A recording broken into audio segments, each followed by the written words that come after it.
Hello everyone! Good morning! So, papunta ako ngayon sa City Hall. Pero lang ako, may mga gusto lang akong i-clear out. Ginagawa ko to usually kapag kami mga kailangan bayaran na dumarating sa'yo. Pero hindi siya naaayon dun sa kung ano na lang yung balance na kailangan ng bayaran. Ika-clarify ko lang yun sa kanila kung alin ba dun sa dalawa yung totoo, kung ito pa yung babayaran or ito pa yung babayaran. And isa pa pinupuntahan ko, every year pumupunta ako sa pension office para humingi sa kanila yung certificate. Certificate katunayan kung ilan na yung mga binayaran ko on that specific year. Tsaka yung mga year na nakalipas, sinasama na nila yun. So malalaman mo dun kung ilang years ka na sa kanilang nakapagbayad. The reason why ginagawa ko to, kasi naka-experience kasi ako na nagbayad na ako, and then all of a sudden, pinadalhan ulit nila ako ng bills, and hindi pa pala na-update dun sa City Hall na nakapagbayad na ako. So buti na lang, may dala akong yung receipt. So nagtatago talaga ako ng resibo every time na magbabayad ako sa insurance, sa pension, sa tax, para at least dumating man yung time na wala silang record na makita doon na nakapagbayad ka na, meron kang proof na nabayaran mo na yung specific month na yun na hindi naka-record sa kanila. Lagi kayong pupunta ng City Hall para at least malaman ninyo kung na-update na ba yung mga buwan na binayaran ninyo. And at the same time, yung sa pension naman, para at least alam ninyo kung binabayaran ba ng company ninyo yung Shakai Hoken ninyo. So let's go! Hinahabol ko kasi yung time ng interpreter dun para at least mas maintindihan nila yung concern ko.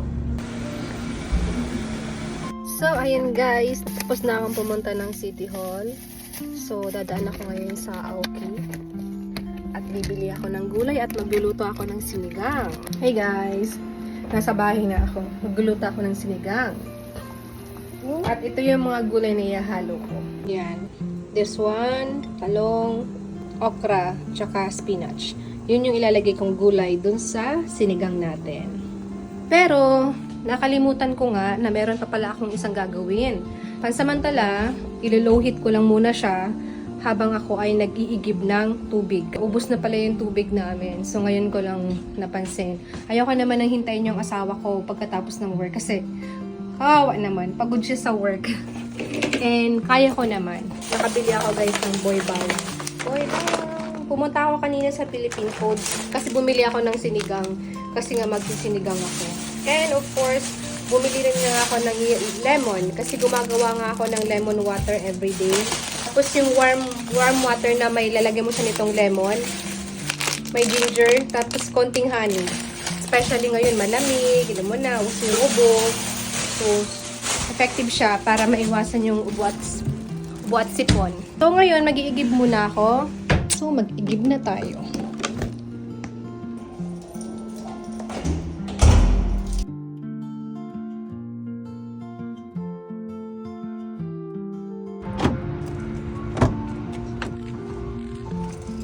So, nandito na ako guys sa car. Painitin ko lang muna yung sasakyan.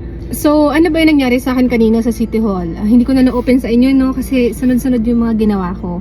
So, pagpunta ko na sa City Hall, yan, naasikaso ko. Buti na lang, naabutan ko pa yung interpreter. Kasi yung interpreter dito sa May Toyama City Hall, from 1 o'clock hanggang 4 p.m. lang siya ng afternoon. Actually, yung schedule niya is Monday, Wednesday, and Friday.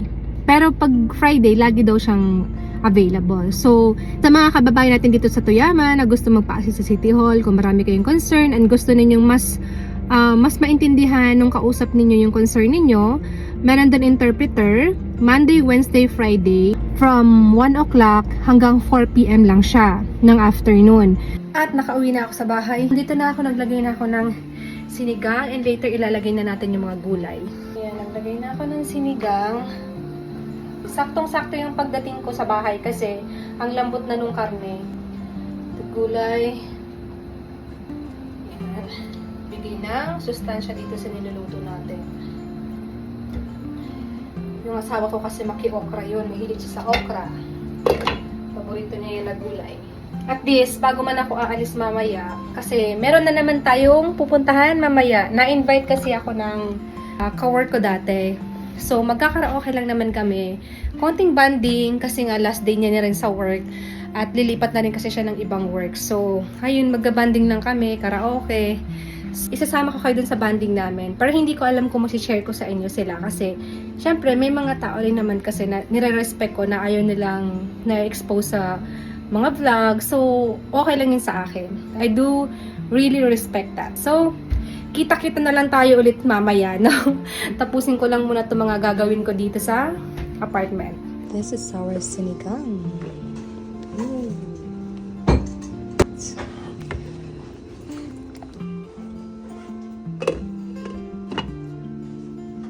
Hello Ate Weng! I hope napapanood mo tong video na to. Thank you sa pag-invite sa amin ni Ate dito sa espesyal na araw mo. At syempre dahil espesyal ito sa'yo, hindi pwedeng hindi kami pupunta. Always know that we are so grateful na nakakilala kami ng isang katulad mo. First time ko nagkaroon ng ka-work na sobrang grabe mag-asikaso at mag-intindi. Alam ko maraming minsan nakaka-misinterpret sa'yo at hindi naiintindihan kung bakit mo ginagawa lahat ng yun. Yeah, ganun ka lang talaga. Care na tao, maasikaso, at isa yun sa bagay na nakapagpapasaya sa'yo. At yun ang isang bagay na sobrang kinakahangaan ko talaga sa'yo. Yung buhos bigay ka talaga magmahal, lalo na sa pamilya mo. At sa bago mo ngayon na journey, sa bago mong trabaho, always protect your peace of mind. Halagaan mo yung health mo, mahalin mo yung sarili mo, at lagi mong tatandaan na worth it ka na makaranas ng pagmamahal na deserve para sa'yo. Always remember na don't settle for less. Deserve mo na makatanggap ng totoong pagmamahal, pag-care sa mga taong nakapaligid sa'yo. Especially sa family mo. Hindi man ngayon, pero alam ni Papa God lahat ng sacrifice mo sa family. We love you always!